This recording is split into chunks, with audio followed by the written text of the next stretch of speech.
Hi, FlossTube Stitchers. How is it June already?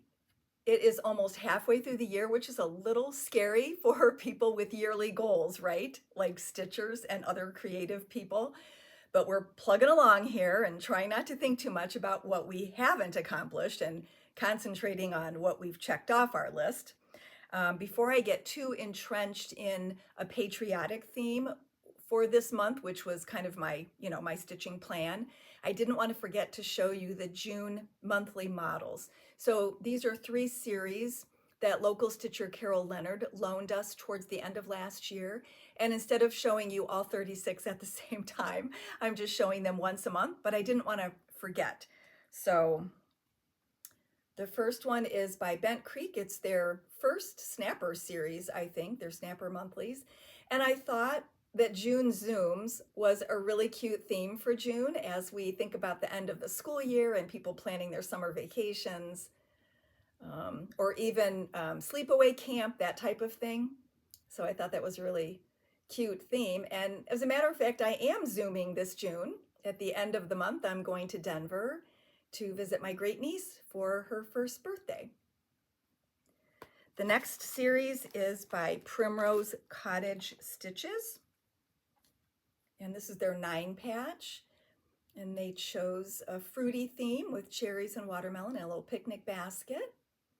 And so Carol's got a couple frames that she just pops these in and out of each month, or we do for her here. And then the last one is by Cross Stitch Wonders. It's their Mug of the Month series. And this is a super colorful June. And Carol has 2 frames, a brown and a black. So between those 2 colors, they're going to work for any of the 12 months. All righty. Then I guess we'll do my vintage next. So I found the chart, so I thought I would show these 2 models. I did Liberty and America. And actually, this one has been hanging in my office ever since we moved to this current house like 21 years ago. The other one I just brought up from the basement. So I'm trying to get all of my stitching out of the basement and into my craft room or in a permanent place. And as you know, I have patriotic in a number of places in my house. So I'm gonna finally put it out there permanently, I hope. So I just found that one and I had run across the book and I thought, oh, that's good timing. I didn't even realize they were from the same leaflet. It's by the Needle Love Company. It was $3.50 and there were 3 designs in here. Isn't that crazy? Let's see, what year? 1986. So the first one was this, and it was done on the called for fabric, which was 24 count beige Congress cloth. It's not quite the same frame. I don't think it was even from the same company, but I remember this line of frames, and I framed these 2 myself, and I remember that this frame company was really hard to work with because it's not wood. It's a faux wood plasticky type of thing. So it kind of looks like a grained wood, but it's not. And it's really hard to get things in it permanently, like to get the holes in it or to shoot brads in it. So I remember it being difficult, but framed it myself. And if you want a little tip for some of these odd shapes, I found different places to measure, and then I drew myself a line so I would know exactly where the center was to put the sawtooth. I don't use sawtooth anymore. I really prefer screw eyes and wire, but these were just easy to do at the time. And then the second one was the flag, and this was done on the called for fabric, which was 14 count khaki from Zweigart. I don't even know if they still make this color anymore. I have a feeling they don't. I know they still have summer khaki, but I don't know if they have just khaki. So anyway, it's got one little ding in it. All right, so those were my vintage stitches, and then my stitching for the week. If you follow me on social media, you saw most of this. I did add the brighter yellow after I posted it on Wednesday night. And I just think it's so cute. I was just enchanted with it when it first came out. Let's see, 2019? Because I just love blue and yellow together. And it was bees, but not, you know, buzz in your face. It was just a little subtle be happy and then a couple little bees. So anyway, that's coming along nicely. And then I'm kind of following a stitching schedule that I didn't even realize I had made for myself. I talked about it a little bit last time, but the first 3 days of the week, which I consider stitching days, I consider Monday, Tuesday, Wednesday, I go really hard on a new project that I want to show on Wednesday night for Whip Wednesday. And then on Thursday and Friday, I go back to whips. And Saturday has not always been the same thing depending on what else we're doing. But the whip I chose next, I just decided that I may not go back to this right away because it's very springy, but since it was still May, I wanted to keep working on it. So that was this one in the Duo Lapin book by Tralala. And so since last I showed it to you, I put the heart in and I did the collar and part of the dress, and this bunny is done in white. And I don't want to put this away for too long because I discovered when I was working on the coat that there's a mistake on the chart. And you know, is it a mistake on the chart or did the person stitch it wrong? Well, when I look at the front cover, I like the cuffs of the sleeves better stitched rather than charted. So I need to do something at the end of the, unfortunately, I'm going to have to frog some. I can't just go over it or fix it any other way. So I'm a little annoyed because this isn't that big of a pattern, and I don't know. I just feel like there's no excuse for the mistake that was made, but it's on both sleeves. And the other thing that was hard is that the picture's kind of small on the front cover since there's two, so it's not a real close-up. So you have to, you know, look up really close to see if you can tell if anything is different from the front cover to the inside chart. Plus, the symbols are really, they're too close together in style. So it's kind of hard to see what you're doing. I think they should have had a bolder symbol for the bolder colors. That's just my opinion. Design-wise, I just think it's easier to read as a stitcher, and maybe they don't always think about that. So then on Saturday, which was June 1st, I decided to go back to one of my patriotic whips, which was Primrose's Patriotic Quaker. And let's see, I still have some tails hanging. I don't remember exactly where I was last time, but I did work on, I think I just have the white to do on that block. I put the blue down there, and I put the red in that one, I guess. So I was just kind of trying to finish up a couple of the squares. So, you know, I could have finished this, you know, really quickly if I didn't have this many whips going. Okay, so that's maybe part of our discussion today. All right, then, as I said before, I sort of am concentrating on Sunday on finishing up something that I know I'm going to show on my channel. So this morning, I stitched the mouse's head and tail and feet, because I just wanted to show her cute face. So I just did that real quick. That's you know, kind of all I got accomplished, because Sunday is a work day and a filming day. But I wanted to do her face. And, you know, it's kind of nice to have a plan, because I probably wouldn't have done that. If I hadn't written it down, I would have thought, I'll just show that again. Well, when am I going to work on that again, since I'm concentrating on patriotic this month? And it was bothering me. So I just wanted to stitch her face. So it's good to have a plan. It's good to write things down. So I promised you I would show you all of the charts. So that was Mouse's Strawberry Jam. which is going to be out of order here because I'm showing you kind of from the beginning of the year on. So this is Mouse's Love Letter, and these are all 7. This is Mouse's Lucky Day. I don't do very much for St. Patrick's Day, but I'm definitely going to do that one. Mouse's Easter Bonnet. Mouse's Laundry Day. 4th of July Ride. Beach Outing. Mouse's Schoolhouse. I like what she did with the finishing there. That's very interesting. And, oh yeah, Halloween stitching. And, oh, were they all like that? No.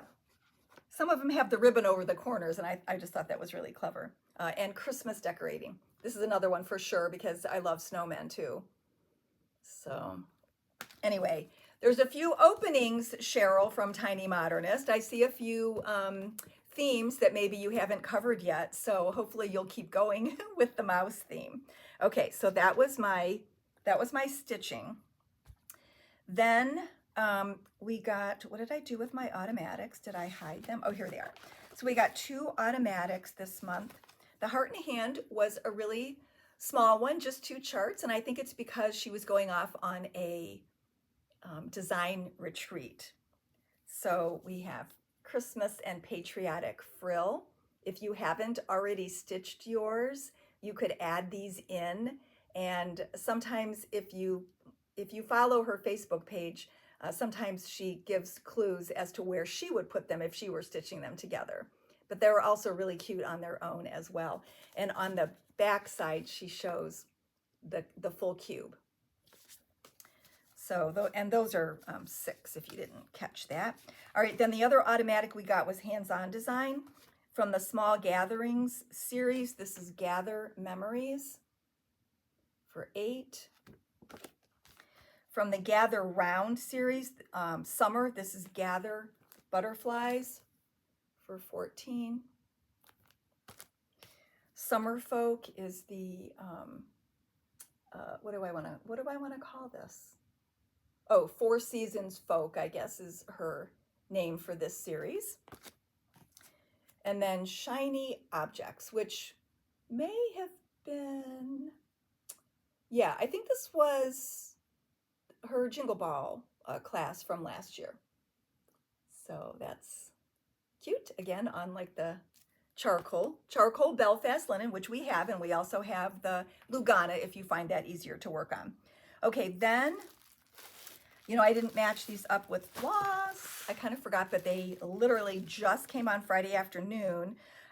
They're not new colors. It's just that R&R fabric is really hard to get. So I always like to show when I get it in because it's few and far between. So I think I had espresso in 36 and they had it available in 32. This is a really nice neutral with a little more of a honey tone to it. Really good for samplers. And then Ligonier Latte I already had in 40 and this is 36. This again, this is a really good sampler color and a good medium tone. So I knew those would be popular, so I went ahead and got them while they were available. Okay, then let's see. The winner that I chose for American Sampler from last time was Cheryl Samples, and she did get back to me with her address, so I will mail that off to her. This time, I'm going to use the rest of the time. I know I probably was flying past there because I had an idea of what I wanted to spend the rest of the time on, and I didn't want to go past 30 minutes because it just, the video goes up faster if it's under 30. So what I want you to answer this time is, how do you handle or justify or organize or schedule your WIPs? Do you only work on one project at a time? Do you have several holidays going? Do you do something on Flags on the 4th and Did you do Americana April? Do you stitch Halloween on the 31st? You know, something like that, just to keep things going. And how do you decide what you're going to, just tell me something about how you handle your whips. And that's what I'm going to do for the rest of the time here, because I read some really interesting articles. So what the winner will get next time, I'm not going to give you a chart. I'm not going to give you another whip, right? Because I don't want to make you feel guilty. So I have these cute little notebooks from Needlework Press, and they use they use a design from one of their samplers for the front cover always. And this one, well, all the ones I have left are the same. They're the flag on the front, and it's graph paper, but you can still write on that. So you don't have to design in it, but it would be useful probably for charting out lettering or words or something like that. But you could, you can still just write on it because it has the lines in there. So you're going to get that, and you're going to get a matching microfiber cloth for your glasses, whether they be your regular ones or reading glasses, or even your, I use it on my iPad. So you're going to get a microfiber cloth with the same design on it from Needlework Press. And then it's my last pack. They're from Cherished Stitches, and it's just a little project card that you can fill out. And this is something that's small enough that you could tuck it in your wallet, or, a pocket in your purse or whatever. If you're going shopping and you forget or like, you want the materials for this project, you don't have to take the home chart along. I can't tell you how many people will walk in and go, I brought this chart, I brought all these charts. And so, yeah, we don't want to charge you for something that you already purchased last time. So if you just want to go in with a list, it's just kind of and I think there's 10 in here.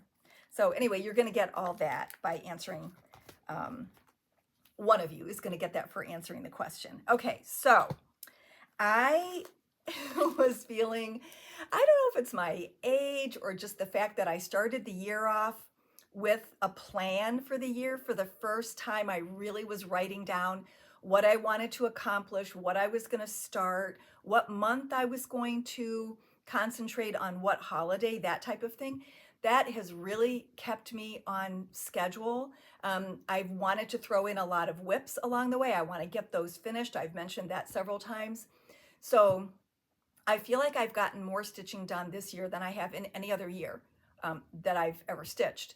And also part of the problem is, after COVID, I didn't go back to all of my regular activities.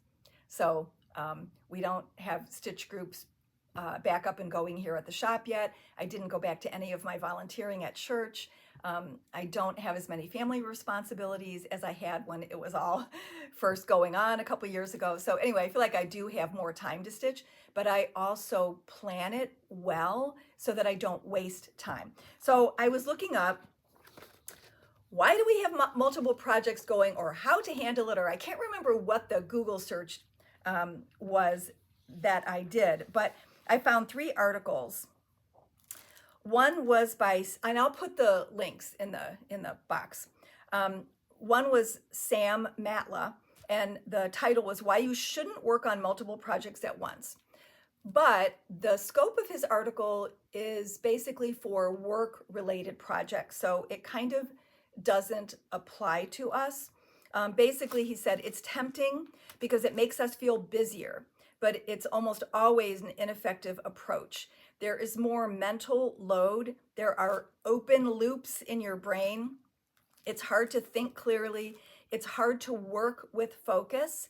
The quantity and quality of your output suffers. You don't work as fast or as well, and it takes time to mentally warm up with each context switch. There's a lack of momentum and no feeling of accomplishment or success. That's just my paragraph condensed from his entire article, but I thought it was very interesting. Then the second one was from somebody whose website was Name Tag Scott, and I can't remember exactly. I did have figured out he's an author. I can't remember, but he's a lot of different things. But his joke was, and I wear a name tag every day. So name tag Scott. And his article was entitled, Always Work on Multiple Projects Simultaneously. And the idea was polyamorous creation. So he quoted some interesting people. Sorry, I had a frog in my throat. Let's start that over. So this is a quote by Albert Bandura, who is, it says, one of the most frequently cited and influential psychologists of all times. And I was a psychology major, so I always gravitate towards these types of people and quotes. He said, in his research on the cognitive functioning of creative thinkers, here's what he found. People's creative efforts are more productively deployed when they pursue multiple projects simultaneously, okay, at varying stages of completion, yep, shifting among them as circumstances dictate. Yes, I can think of a few. In doing so, they're less likely to succumb to the impediments, false starts, inevitable delays and distractions of the creative process, and more likely to experience greater productivity and goal attainment. Yes, that all rang true for me. I'm talking too fast and I'm tripping over my words. This quote is from Scott Adams, a cartoonist, and he said one of the most important tricks for maximizing productivity is matching your mental state to the task. So the quote is, when I first wake up, my brain is relaxed and creative. The thought of writing a comic is fun, and it's relatively easy because my brain is in exactly the right mode for that task. But I also know from experience that trying to be creative in the mid-afternoon is a waste of time. At 6 in the morning, I'm a creator, and by 2 in the afternoon, I'm a copier. I thought that also was very interesting. And the whole point of the article, polygamous creation is not about spreading yourself too thin. It's not about procrastination. It's not about chasing too many rabbits. It's not about becoming a jack of all trades. It's not about accumulating a bunch of unfinished projects.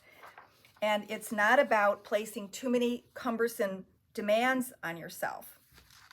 It's so much more than that. Maybe I'll read some more quotes next time. But I've been collecting these thoughts from customers for a number of years now. And I've just jotted things down and the person who said them, because I've always been intrigued by the polarizing conversation of whether you only stitch on one thing at a time or if you have like 100 things going. There's got to be a happy medium, but yet you don't want to stifle people's creativity, and what works for one won't work for everybody. So, and there's a third article, and I think I want to talk about this next time, because it's about why you don't finish projects and what you can do about it. And I feel like that's a whole nother conversation. So anyway, here are people's reasons for having more than one project in rotation. Boredom. You may be tired of a monogamous color piece. You might be bored with a big fill-in area and you're ready to move on to the next season. You know, when 4th of July is over, like the patriotic pieces aren't as interesting to you anymore. Okay, several people have told me about surgeries and things that they've had. So you could have physical issues such as arthritis or carpal tunnel, and that will affect you holding hoops. And so what I've recommended over the years to people is that if you can't hold it for more than a couple hours, do the hoop for 1 hour, one TV program, and then do something else. Still do something, but don't hold the hoop any longer if that's what's bothering you. And Carol Leonard, I can say her last name, I think, because I talk about her a lot here. I'm sure she won't mind, she watches. She mentioned one time at a stitch group that she was having shoulder issues, and it was hard for her to hold a big scroll bar. So she put that project aside and was working on other projects. You could have a gift with a due date. So you might get invited to a wedding or a baby shower. You might decide to go to a retreat and participate in the exchange that they do. There's holiday versus everyday stitching. So with holiday, like I said, you might, give up stitching those whips after the holidays already passed.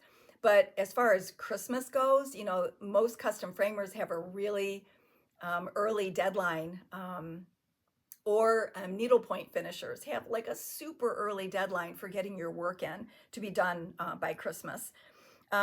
Vicky G suggested technical difficulties. So if you're having a problem with something or there's a lot of specialty stitches, you just might feel like doing something, you might be tired one night, just feel like doing something easier. Lighting conditions may affect things, dark fabric versus light fabric. If you can't stitch a lot of times during the day, you might save those projects for the summer. Or work versus home. So you might have better lighting at work and you're sitting at a desk, but you might need something easier if you only have a half-hour lunch. So work versus home is a thing. You might have a project like we talked about, the big scroll bar. That might be too big for you to take to a retreat or take on vacation with you. It's too big for your suitcase, or you just don't want to bother people. You can't stitch like that on a plane. Helen D, one of her recent FlossTubes, she mentioned responsible versus irresponsible whips. And the irresponsible whip was something that she didn't think she was going to be doing. It might have been a Sal that she said it came out of nowhere and she decided to do it. So it might have been a Sal that was starting. And then I was telling a customer, Eileen S., the other day that, well, I think I have a really good excuse for having lots of whips because I always want to show something new and keep you interested and show you something else that you might want to buy. One project showing you the progress week to week to week to week is going to get boring, and I'm not going to sell anything doing that. So she said something that really resonated with me, and she said, it generates good consequences for your shop. And I'm like, yeah, sales and models and showing people a designer that maybe they didn't know about, maybe trying a new thread or stitching on a fabric that maybe people didn't realize I carried, or it's a different color and hey, this color can be used for this holiday. Did you ever think of that? So I thought that was good. It generates good consequences. I'm going to use that one every time I have to justify all of my whips, to myself. So anyway, I'm going to go back and figure out what I left out and give you some more quotes next time. I know I just really ran through that. But tell me how you handle it, how you justify it, what works for you, what doesn't work for you. And we'll continue this conversation in the future. So I guess that's it for today. Have a great week. We'll see you next time. And thanks for watching. Bye-bye.